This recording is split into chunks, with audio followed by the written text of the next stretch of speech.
नियति का खेल, पंडित और यमदूत की कहानी। एक समय की बात है, एक बहुत ही ज्ञानी पंडित था। वह अपने एक बचपन के घनिष्ठ मित्र से मिलने के लिए किसी दूसरे गांव जा रहा था, जो कि बचपन से ही गूंगा व एक पैर से अपाहिज था। उसका गांव काफी दूर था और रास्ते में कई और छोटे छोटे गांव भी पड़ते थे। पंडित अपनी धुन में चला जा रहा था कि रास्ते में उसे एक आदमी मिल गया, जो दिखने में बड़ा ही हष्टपुष्ट था।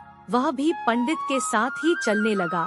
पंडित ने सोचा कि चलो अच्छा ही है, साथ साथ चलने से रास्ता जल्दी कट जाएगा। पंडित ने उस आदमी से उसका नाम पूछा तो उस आदमी ने अपना नाम महाकाल बताया। पंडित को ये नाम बड़ा अजीब लगा, लेकिन उसने नाम के विषय में और कुछ पूछना उचित नहीं समझा। दोनों धीरे धीरे चलते रहे। तभी रास्ते में एक गांव आया। महाकाल ने पंडित से कहा, तुम आगे चलो, मुझे इस गांव में एक संदेशा देना है, मैं तुमसे आगे मिलता हूँ। ठीक है कहकर पंडित अपनी धुन में चलता रहा। तभी एक भैंसे ने एक आदमी को मार दिया और जैसे ही भैंसे ने आदमी को मारा, लगभग तुरंत ही महाकाल वापस पंडित के पास पहुंच गया। चलते चलते दोनों एक दूसरे गांव के बाहर पहुंचे, जहां एक छोटा सा मंदिर था। ठहरने की व्यवस्था ठीक लग रही थी और क्योंकि पंडित के मित्र का गांव अभी काफी दूर था, साथ ही रात्रि होने वाली थी, सो पंडित ने कहा, रात्रि होने वाली है, पूरा दिन चले हैं, थकावट भी बहुत हो चुकी है, इसलिए आज की रात हम इसी मंदिर में रुक जाते हैं। भूख भी लगी है, सो भोजन भी कर लेते हैं और थोड़ा विश्राम करके सुबह फिर से प्रस्थान करेंगे। महाकाल ने जवाब दिया, ठीक है, लेकिन मुझे इस गांव में किसी को कुछ सामान देना है, सो मैं देकर आता हूँ, तब तक तुम भोजन कर लो, मैं बाद में खा लूँगा। और इतना कहकर वह चला गया। लेकिन उसके जाते ही कुछ देर बाद उस गांव से धुआं उठना शुरू हुआ और धीरे धीरे पूरे गांव में आग लग गई थी। पंडित को आश्चर्य हुआ। उसने मन ही मन सोचा कि जहाँ भी ये महाकाल जाता है, वहाँ किसी न किसी तरह की हानि क्यों हो जाती है, जरूर कुछ गड़बड़ है। लेकिन उसने महाकाल से रात्रि में इस बात का कोई जिक्र नहीं किया। सुबह दोनों ने फिर से अपने गंतव्य की ओर चलना शुरू किया। कुछ देर बाद एक और गांव आया और महाकाल ने फिर से पंडित से कहा कि पंडित जी, आप आगे चलें, मुझे इस गांव में भी कुछ काम है, सो मैं आपसे आगे मिलता हूँ। इतना कहकर महाकाल जाने लगा। लेकिन इस बार पंडित आगे नहीं बढ़ा, बल्कि खड़े होकर महाकाल को देखता रहा कि वह कहाँ जाता है और करता क्या है। तभी लोगों की आवाजें सुनाई देने लगी कि एक आदमी को सांप ने डस लिया और उस व्यक्ति की मृत्यु हो गई। ठीक उसी समय महाकाल फिर से पंडित के पास पहुंच गया, लेकिन इस बार पंडित को सहन न हुआ। उसने महाकाल से पूछ ही लिया कि तुम जिस गांव में भी जाते हो, वहाँ कोई न कोई नुकसान हो जाता है, क्या तुम मुझे बता सकते हो कि आखिर ऐसा क्या होता है? महाकाल ने जवाब दिया, पंडित जी, आप मुझे बड़े ज्ञानी मालूम पड़े थे, इसीलिए मैं आपके साथ चलने लगा था, क्योंकि ज्ञानियों का संग हमेशा अच्छा होता है। लेकिन क्या सचमुच आप अभी तक नहीं समझे कि मैं कौन हूँ? पंडित ने कहा, मैं समझ तो चुका हूँ, लेकिन कुछ शंका है, सो यदि आप ही अपना उपयुक्त परिचय दे दें तो मेरे लिए आसानी होगी। महाकाल ने जवाब दिया कि मैं यमदूत हूँ और यमराज की आज्ञा से उन लोगों के प्राण हरण करता हूँ जिनकी आयु पूर्ण हो चुकी है। हालांकि पंडित को पहले से ही इसी बात की शंका थी, फिर भी महाकाल के मुंह से ये बात सुनकर पंडित थोड़ा घबरा गया, लेकिन फिर हिम्मत करके पूछा कि अगर ऐसी बात है और तुम सचमुच ही यमदूत हो, तो बताओ अगली मृत्यु किसकी है? यमदूत ने जवाब दिया कि अगली मृत्यु तुम्हारे उसी मित्र की है जिसे तुम मिलने जा रहे हो, और उसकी मृत्यु का कारण भी तुम ही होगे। ये बात सुनकर पंडित ठिठक गया और बड़े पशोपेश में पड़ गया कि यदि वास्तव में वह महाकाल एक यमदूत हुआ तो उसकी बात सही होगी और उसके कारण मेरे बचपन के सबसे घनिष्ठ मित्र की मृत्यु हो जाएगी।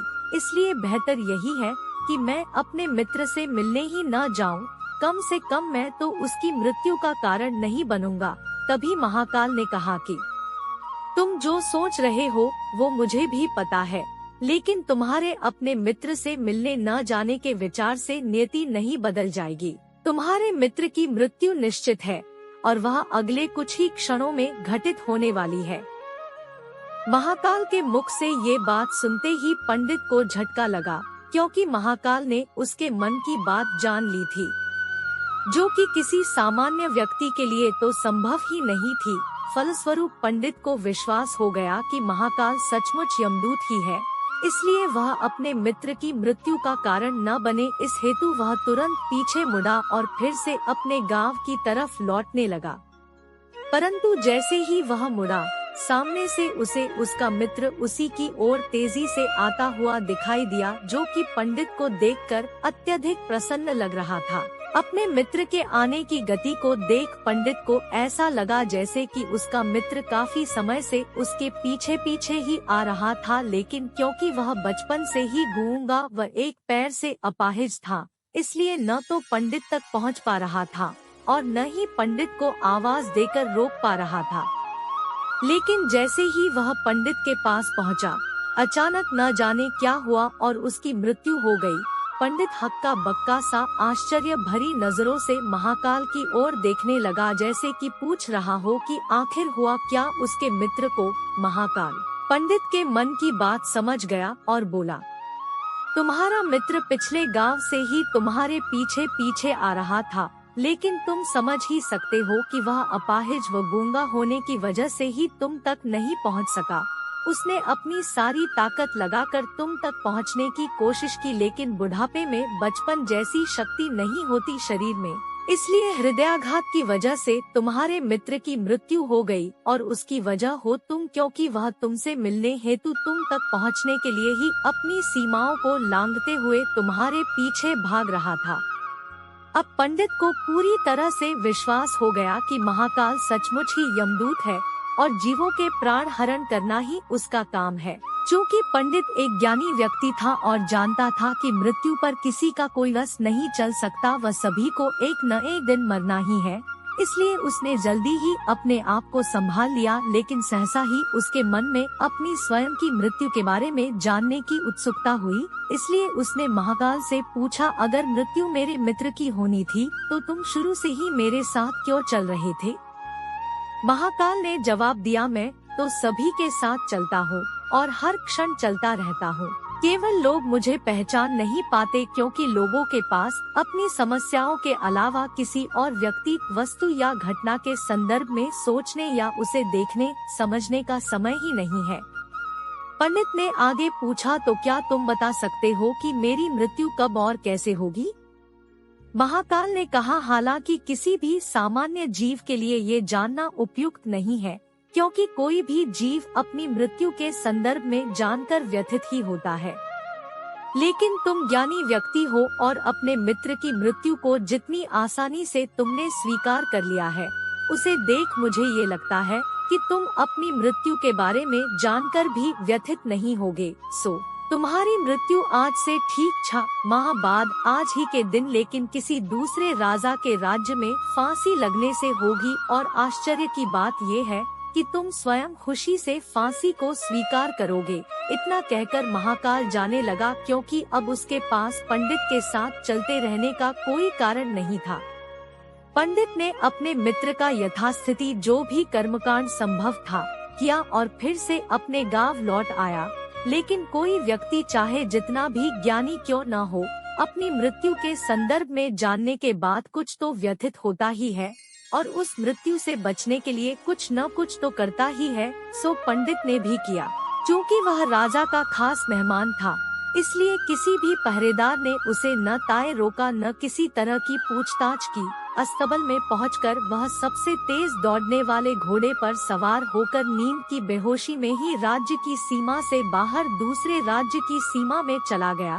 इतना ही नहीं, वह दूसरे राज्य के राजा के महल में पहुंच गया और संयोग हुआ ये कि उस महल में भी किसी पहरेदार ने उसे नहीं रोका, न ही कोई पूछताछ की, क्योंकि सभी लोग रात के अंतिम प्रहर की गहरी नींद में थे। वह पंडित सीधे राजा के शयन कक्ष में पहुंच गया। रानी के एक ओर उस राज्य का राजा सो रहा था दूसरी ओर स्वयं पंडित जाकर लेट गया। सुबह हुई तो राजा ने पंडित को रानी की बगल में सोया हुआ देखा। राजा बहुत क्रोधित हुआ। पंडित का गिरफ्तार कर लिया गया। पंडित को तो खुद ही समझ में ही नहीं आ रहा था कि वह आखिर दूसरे राज्य में और सीधे राजा के ही शयन कक्ष में कैसे पहुंच गया। लेकिन वहां उसकी सुनने वाला कौन था। राजा ने पंडित को राज दरबार में हाजिर करने का हुक्म दिया। कुछ समय बाद राजा का दरबार लगा, जहां राजा ने पंडित को देखा और देखते ही इतना क्रोधित हुआ कि पंडित को फांसी पर चढ़ा दिए जाने का फरमान सुना दिया। फांसी की सजा सुनकर पंडित कांप गया। फिर भी हिम्मत कर उसने राजा से कहा कि महाराज, मैं नहीं जानता कि मैं इस राज्य में कैसे पहुंचा।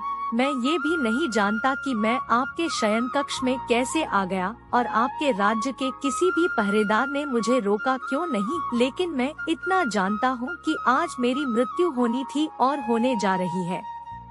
राजा को ये बात थोड़ी अटपटी लगी। उसने पूछा, तुम्हें कैसे पता कि आज तुम्हारी मृत्यु होनी थी? कहना क्या चाहते हो तुम?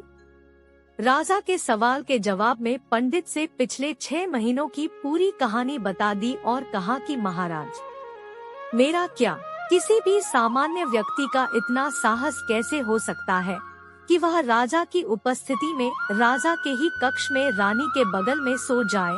ये तो सरासर आत्महत्या ही होगी और मैं दूसरे राज्य से इस राज्य में आत्महत्या करने क्यों आऊँगा। राजा को पंडित की बात थोड़ी उपयुक्त लगी, लेकिन राजा ने सोचा कि शायद वह पंडित मृत्यु से बचने के लिए ही महाकाल और अपनी मृत्यु की भविष्यवाणी का बहाना बना रहा है।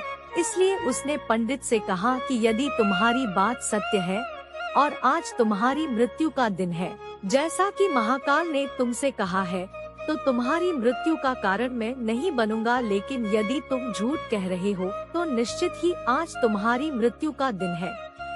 चूँकि पड़ोसी राज्य का राजा उसका मित्र था, इसलिए उसने तुरंत कुछ सिपाहियों के साथ दूसरे राज्य के राजा के पास पत्र भेजा और पंडित की बात की सत्यता का प्रमाण मांगा। शाम तक भेजे गए सैनिक फिर से लौटे और उन्होंने आकर बताया कि महाराज, पंडित जो कह रहा है वह सच है। दूसरे राज्य के राजा ने पंडित को अपने महल में ही रहने की संपूर्ण व्यवस्था दे रखी थी और पिछले 6 महीने से ये पंडित राजा का मेहमान था। कल रात राजा स्वयं इससे अंतिम बार इसके शयन कक्ष में मिले थे और उसके बाद ये इस राज्य में कैसे पहुंच गया, इसकी जानकारी किसी को नहीं है। इसलिए उस राज्य के राजा के अनुसार पंडित को फांसी की सजा दिया जाना उचित नहीं है। लेकिन अब राजा के लिए एक नई समस्या आ गई। चूँकि उसने बिना पूरी बात जाने ही पंडित को फांसी की सजा सुना दी थी, इसलिए अब यदि पंडित को फांसी न दी जाए तो राजा के कथन का अपमान हो और यदि राजा द्वारा दी गई सजा का मान रखा जाए तो पंडित की बेवजह मृत्यु हो जाए। राजा ने अपनी इस समस्या का जिक्र अपने अन्य मंत्रियों से किया और सभी मंत्रियों ने आपस में चर्चा कर ये सुझाव दिया कि महाराज, आप पंडित को कच्चे सूत के एक धागे से फांसी लगवा दें। इससे आपके वचन का मान भी रहेगा और सूत के धागे से लगी फांसी से पंडित की मृत्यु भी नहीं होगी, जिससे उसके प्राण भी बच जाएंगे। राजा को ये विचार उपयुक्त लगा और उसने ऐसा ही आदेश सुनाया। पंडित के लिए सूत के धागे का फांसी का फंदा बनाया गया और नियमानुसार पंडित को फांसी पर चढ़ाया जाने लगा। सभी खुश थे कि न तो पंडित मरेगा, न राजा का वचन झूठा पड़ेगा। पंडित को भी विश्वास था कि सूत के धागे से तो उसकी मृत्यु नहीं होगी, इसलिए वह भी खुशी खुशी फांसी चढ़ने को तैयार था, जैसा कि महाकाल ने उसे कहा था। लेकिन जैसे ही पंडित को फांसी दी गई, सूत का धागा तो टूट गया, लेकिन टूटने से पहले उसने अपना काम कर दिया। पंडित के गले की नस कट चुकी थी उस सूत के धागे से और पंडित जमीन पर पड़ा तड़प रहा था। हर धड़कन के साथ उसके गले से खून की फुहार निकल रही थी और देखते ही देखते कुछ ही क्षणों में पंडित का शरीर पूरी तरह से शांत हो गया।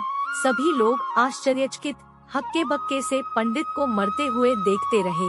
किसी को विश्वास ही नहीं हो रहा था कि एक कमजायर से सूत के धागे से किसी की मृत्यु हो सकती है, लेकिन घटना घट चुकी थी। नियति ने अपना काम कर दिया था।